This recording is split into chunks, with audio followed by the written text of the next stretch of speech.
Terça-feira, 15 de junho, estamos começando mais uma edição do Panorama. A partir de agora, você acompanha as notícias de hoje. Vamos iniciar com um giro pelo Brasil, por Minas Gerais e pela nossa região. Cresce o número de conteúdo audiovisual classificado por faixa etária no país. Sindiúti Minas Gerais se manifesta sobre autorização de retorno às aulas presenciais. 62º Batalhão de Caratinga completa 6 anos e faz operações em municípios da unidade. Veja também, campanha solidária Junho Vermelho promove a doação de sangue. A adoção é o tema de hoje no quadro Pense Direito, não perca. E ainda, queda da própria altura sobe na lista de emergências dos bombeiros e do SAMU de Caratinga. Tudo isso você confere em instantes, não sai daí. Cresceu em quase 20% o número de conteúdos audiovisuais classificados por faixa etária no Brasil este ano.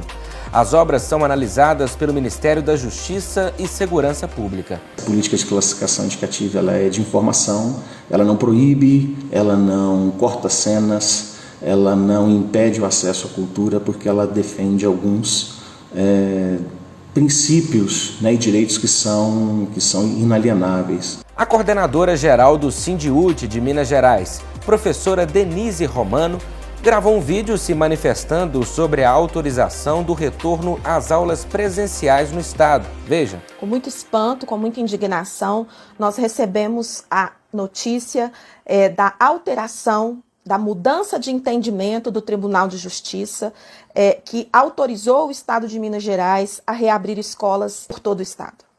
No dia 27 de maio, o tribunal já havia formado maioria dos votos para manter a segurança dos trabalhadores em educação da comunidade escolar e, inexplicavelmente, a alteração do entendimento do Tribunal de Justiça autorizou o Estado a reabrir escolas. Nós precisamos denunciar as responsabilidades que virão e as consequências dessa decisão. Nós somos 200 mil trabalhadores que atendemos 1.500.000 alunos, sem contar com as redes municipais.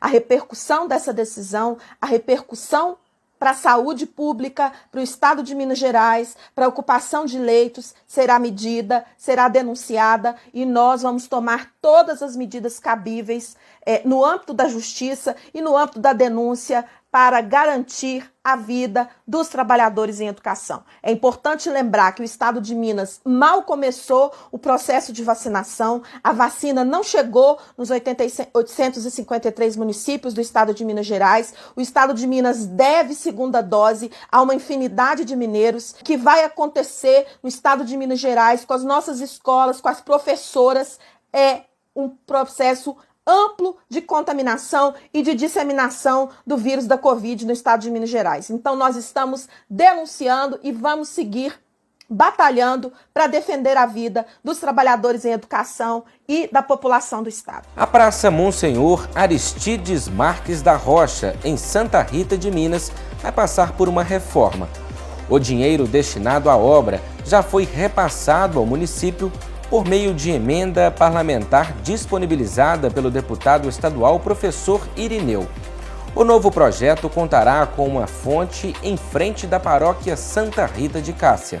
Estou aqui hoje trazendo um recurso de R$128 mil para que a gente possa recuperar essa praça e recuperar essa fonte tão importante que é o cartão de visita de Santa Rita. Quero parabenizar a todos aqui, de maneira muito especial, o nosso prefeito Ademilson, pelo belo trabalho que vem sendo feito à frente do município.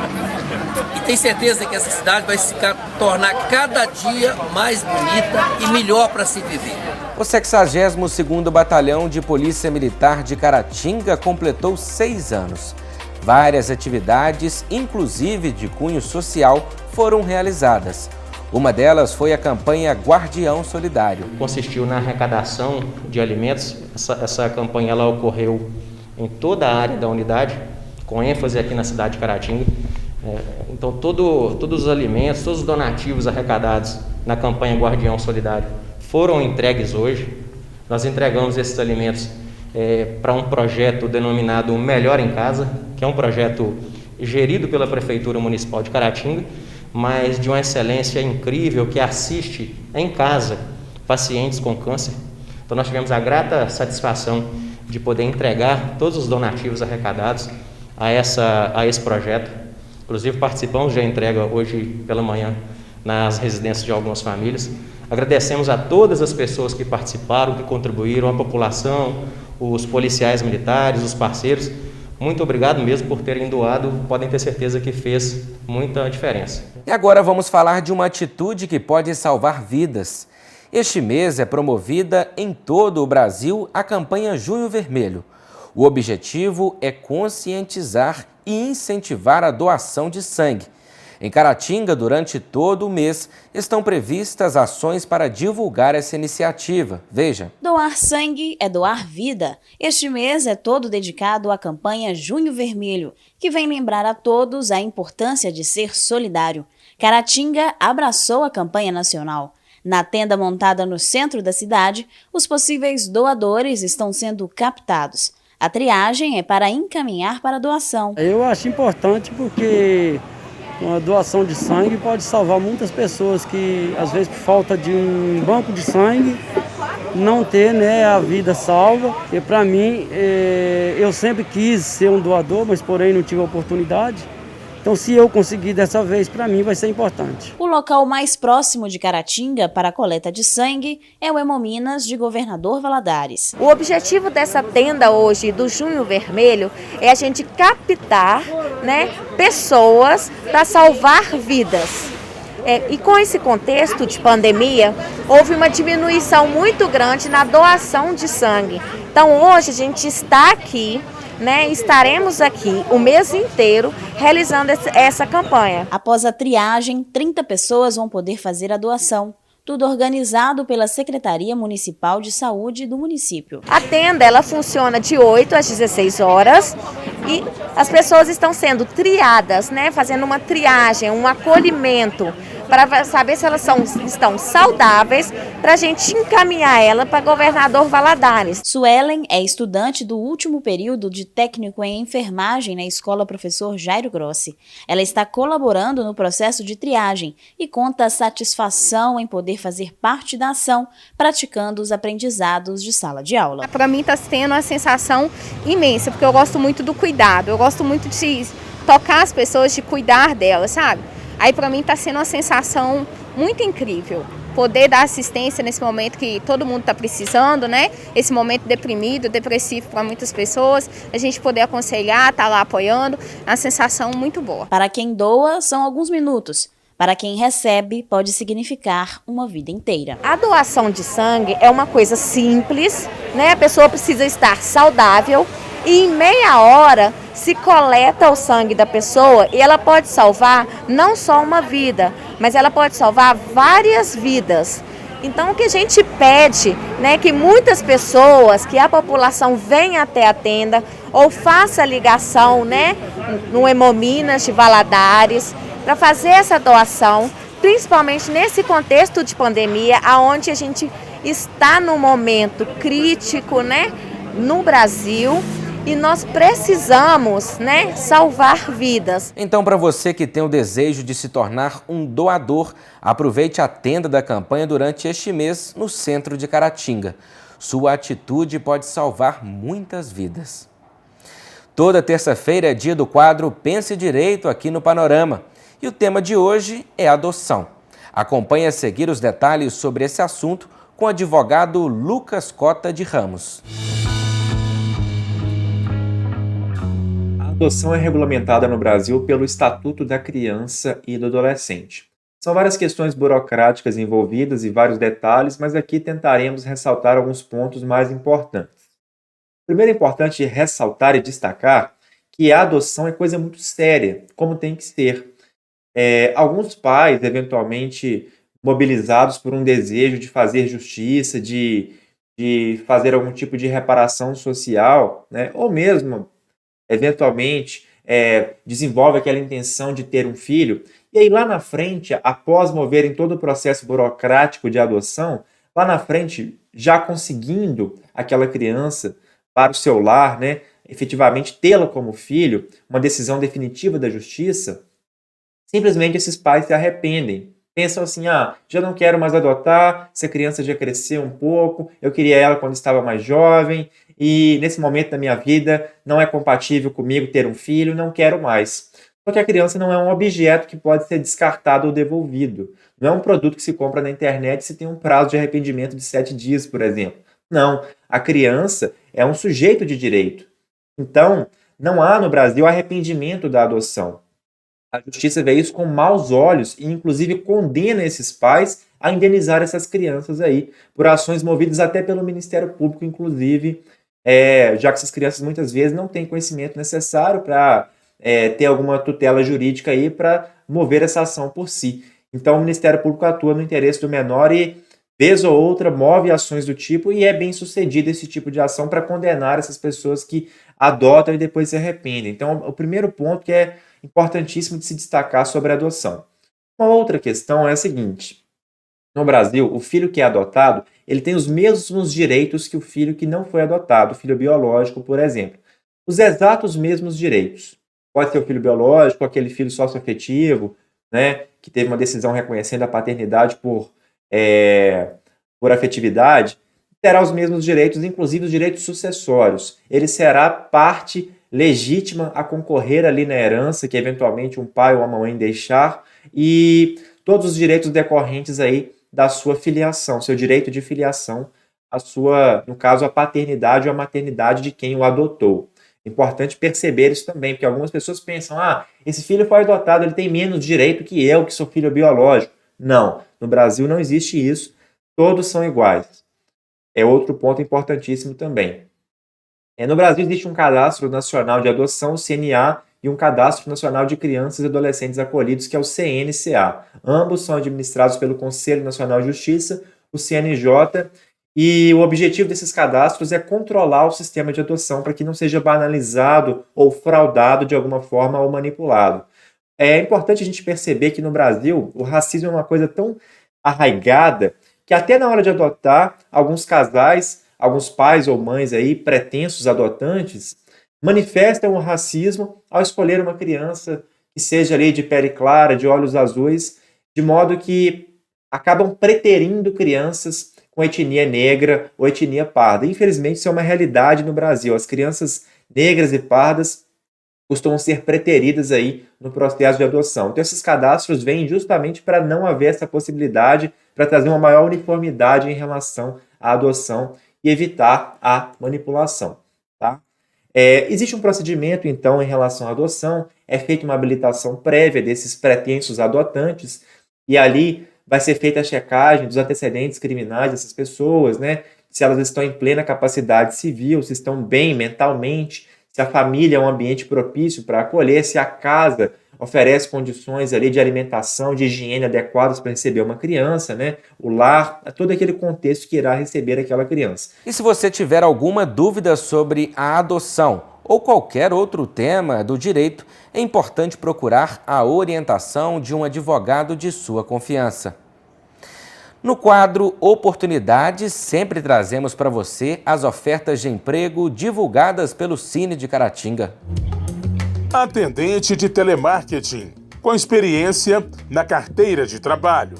Auxiliar contábil, com experiência que pode ser fora da carteira de trabalho, ensino médio completo ou curso de ciências contábeis e conhecimento básico de informática. Carpinteiro, vaga para trabalhar em Miracatu, São Paulo e Ouro Branco, Minas Gerais, com experiência na carteira de trabalho e disponibilidade total para viagens. Chapista de lanchonete, com experiência, mas que pode ser fora da carteira de trabalho. Cobrador externo, com experiência, mas que pode ser fora da carteira de trabalho, CNH-A e motocicleta. Cozinheiro de restaurante, com experiência, que pode ser fora da carteira de trabalho e disponibilidade para trabalhar à noite. Desalçador, vaga para trabalhar em Itabira, com experiência na carteira de trabalho e ensino fundamental completo. lanterneiro de automóveis, reparação, com experiência que pode ser como auxiliar e pode ser fora da carteira de trabalho. Motofrentista, motoboy, com experiência que pode ser fora da carteira de trabalho e disponibilidade para trabalhar à noite, além de CNH. Operador de retroescavadeira, vaga para trabalhar em Piedade de Caratinga, com experiência que pode ser fora da carteira de trabalho, desde que possua referência. Pedreiro, com experiência na carteira de trabalho. Pintor de veículos, reparação, com experiência que pode ser como auxiliar e pode ser fora da carteira de trabalho.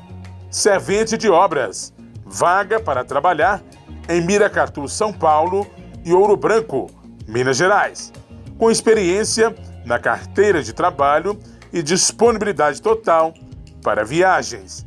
Servente de pedreiro, com experiência na carteira de trabalho. Supervisor de andar, hotel, com experiência em liderança de equipe em área de limpeza, que pode ser fora da carteira de trabalho e ensino fundamental completo. Torneiro mecânico, com experiência que pode ser fora da carteira de trabalho.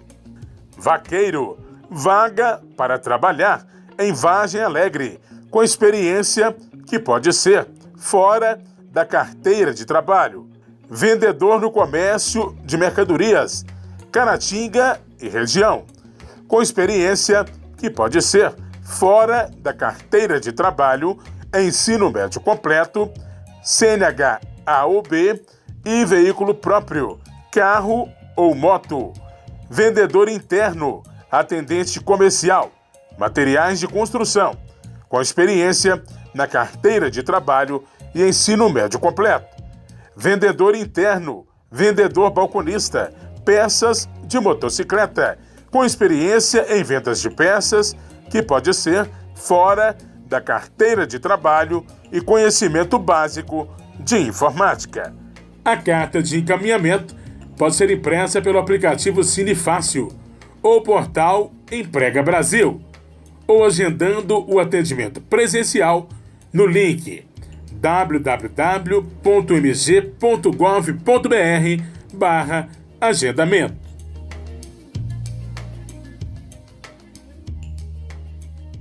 Chegou o momento de saber como fica a previsão do tempo para esta quarta-feira.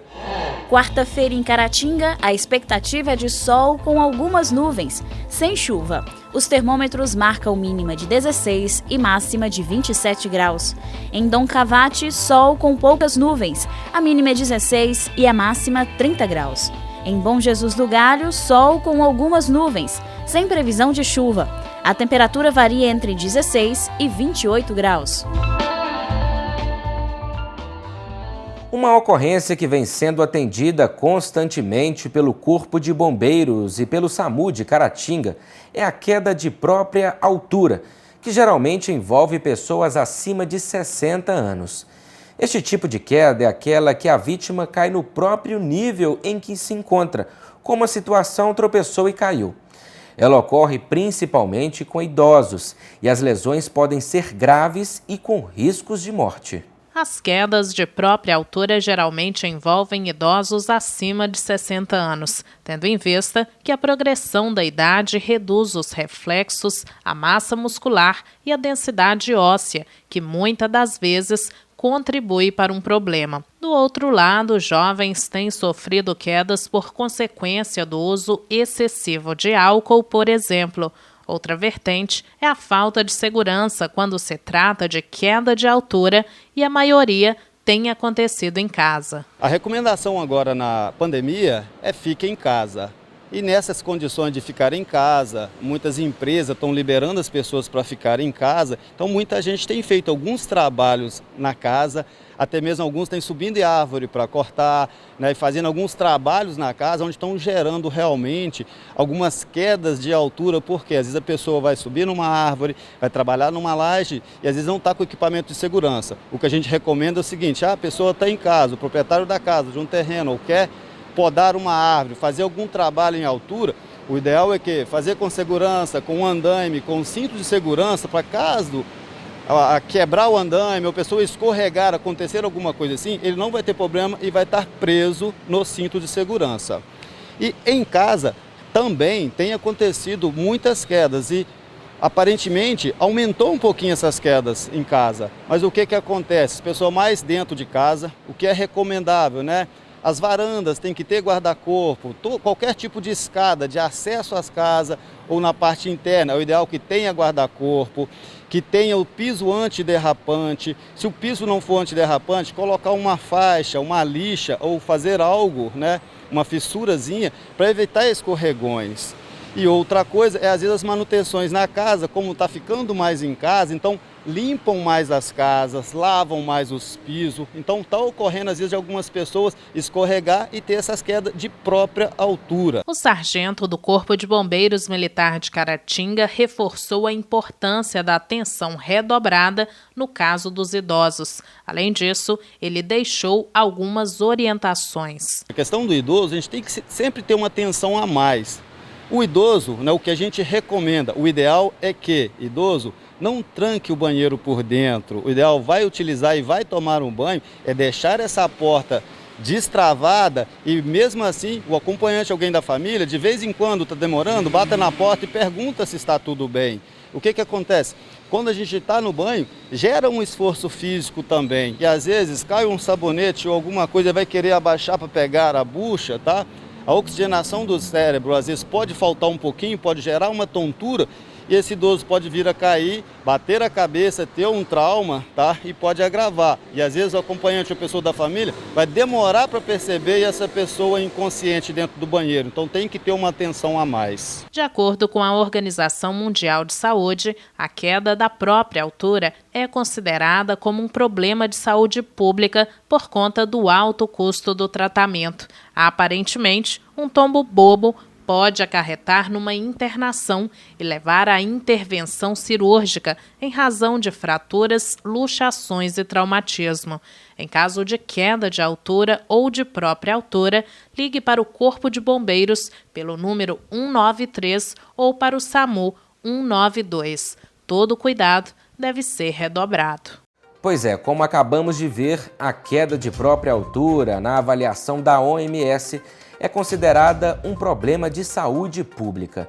E no caso dos idosos, essas ocorrências são ainda mais preocupantes. Então, cuidado e atenção é o que recomendamos. E assim nós vamos encerrando a edição desta terça-feira.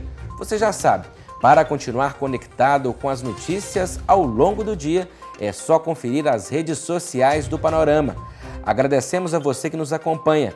Amanhã nos vemos novamente às 6h30 da noite aqui na UNEC TV. Até lá!